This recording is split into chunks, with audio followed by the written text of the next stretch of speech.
বসুদার থেকে মাস্কম্যানের কথা জেনে চমকে গেল শ্রাবণ। সম্পূর্ণ জানতে ভিডিওটিতে একটি লাইক করে প্রথম থেকেই দেখতে থাকো। শ্রাবণের সাথে কথা বলতে থাকে ওম, বারবার করে জানায় আমার সাথে ফিরে চলো ঘোষ বাড়িতে। কিন্তু শ্রাবণ তখন বলে, কেন কেন ফিরে যাব মিস্টার ঘোষ? যখন আপনার মনে হবে আমাকে চরমতম অপমান করবেন, আবার যখন মনে হবে আমাকে ফিরিয়ে নিয়ে যেতে চাইবেন, সেটা তো বারবার হয় না।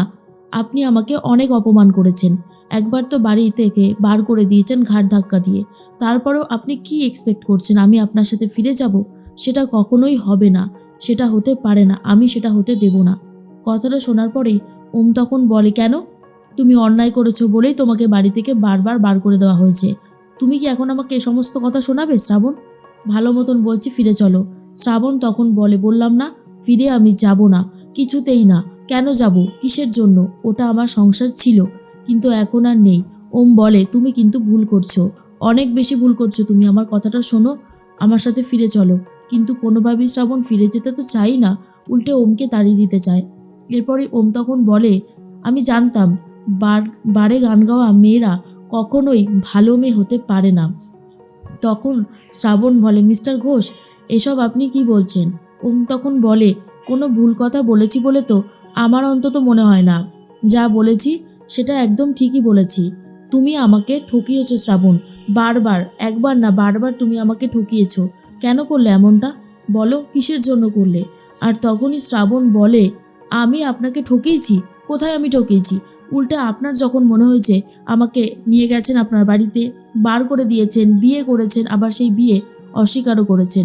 এখন আপনি কি প্রমাণ করতে চাইছেন আপনি মহান?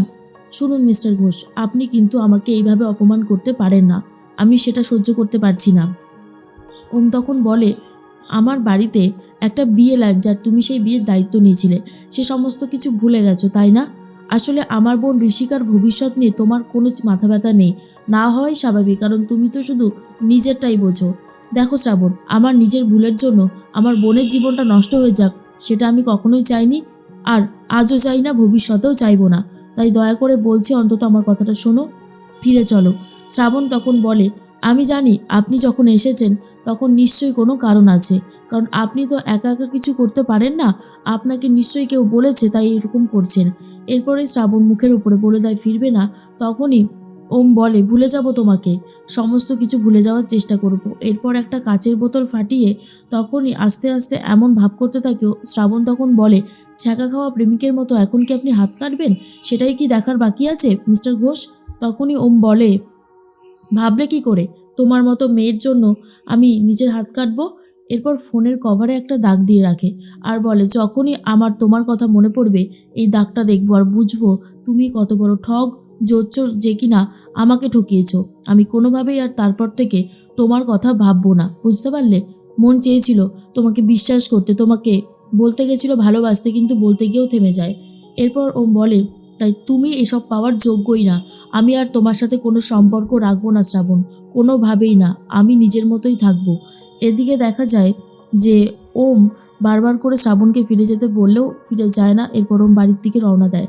আর অন্যদিকে অনুভব কথা বলতে থাকে ঋষিকার সাথে আর বলে, ঋষিকা কেমন হলো আজকে তোমার ব্যাচেলার পার্টি? তখন ঋষিকা বলে, কোথায় আর ব্যাচেলার পার্টি, ওই কয়েকটা বন্ধু বান্ধবী এসেছিল, সবার সাথে একটু হই হুল্লোড় করলাম, খুব ভালোই কাটলো, সারাটা দিন অনেক এনজয় করলাম। এরপরেই অনুভব বলে, জানো তো কাল কিন্তু মা যাবে তার হবু বৌমাকে আশীর্বাদ করতে। এই কথাটা শোনার পর ঋষিকা বলে, তাই নাকি? বাহ, এটা তো শুনে খুবই ভালো লাগছে। অনুভব বলে, শোনো অনেকটা রাত হয়ে গেছে, আর কোনোভাবেই দেরি করো না, এবারে কিন্তু ঘুমিয়ে পড়ো, না হলে কাল সকালে আবার উঠতে লেট হয়ে যাবে। অনুভবের কথা শুনে ঋষিকা বলে, আচ্ছা।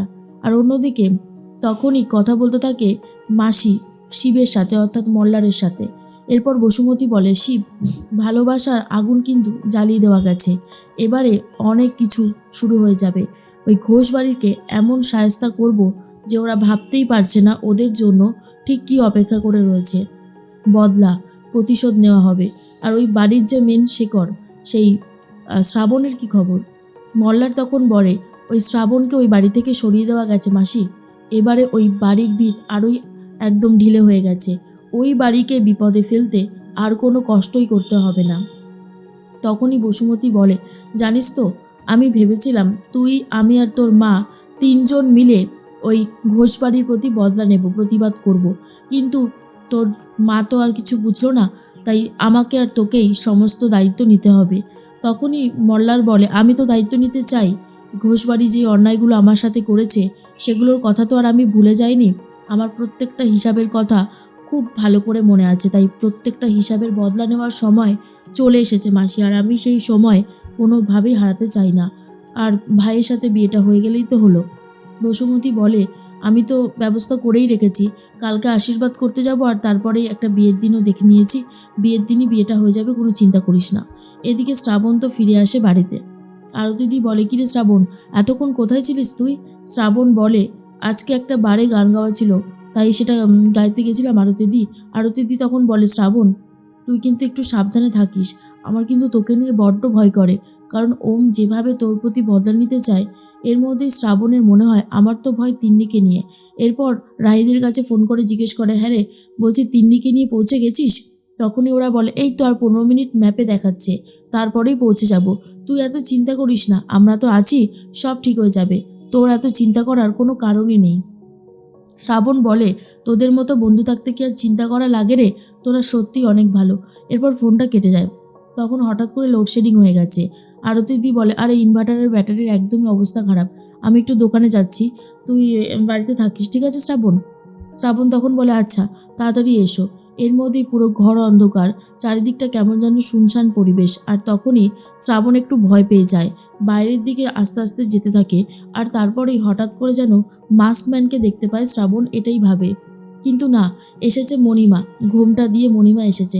আর বলে, কি হয়েছে শ্রাবণ, তোমাকে এত চিন্তিত লাগছে কেন? তুমি ঠিক আছো তো? শ্রাবণ তখন বলে, হ্যাঁ আমি ঠিক আছি। আপনি কোথায় গেছিলেন, আসুন। মণিমা তখন বলে, আমার কথা ছাড়ো, দেখে মনে হচ্ছে তুমি কোনো ব্যাপার নিয়ে খুবই চিন্তা করছো। কি ব্যাপার নিয়ে এত চিন্তা করছো বলো তো? আর তখনই শ্রাবণ বলে, আমি চিন্তা করছি তেমন কিছু না, ওই মাস্কম্যানকে নিয়ে আমার একটু চিন্তা হচ্ছে আর কি। কথাটা শোনার পরেই তখনই ভয় পেয়ে যায় বসুদা নিজেও, আর বলে, মাস্কম্যান? কোন মাস্কম্যান? সে কি করে এখানে আসবে? এত বছর পরে সে এখানে কি করে আসতে পারে? আমি তো কিছুই বুঝতে পারছি না। তখন শ্রাবণ বলে, আপনি জানেন মাস্কম্যানকে? আপনি সবটা জানেন কি? তখনই বসুদা বলে, হ্যাঁ আমি জানি, সে এসেছে সব কিছু ছাড়খাড় করে দিতে, আবারও এত বছর পর ফিরে এসেছে। শ্রাবণ তো কিছুই বুঝতে পারছে না যে কেন এগুলো বলছে মণিমা। আর এদিকে মাস্কম্যান পুরো দাঁড়িয়ে দাঁড়িয়ে সমস্ত কথা শুনতে থাকে। আর হঠাৎ করে বাড়ির বেলটা বেজে ওঠে। তখন শ্রাবণ বলে, নিশ্চয়ই মিস্টার ঘোষ এসেছে, আজ আমি ওনাকে কিছুতেই ছাড়বো না, বলেই ব্যাট তুলে নিয়েছে। আর বলে, আগের দিন তো ওনার গাড়ির কাজ ভেঙেছি, আজকে ওনার ঠ্যাংটাই ভেঙে দেবো, বলেই দরজা খুলেছে।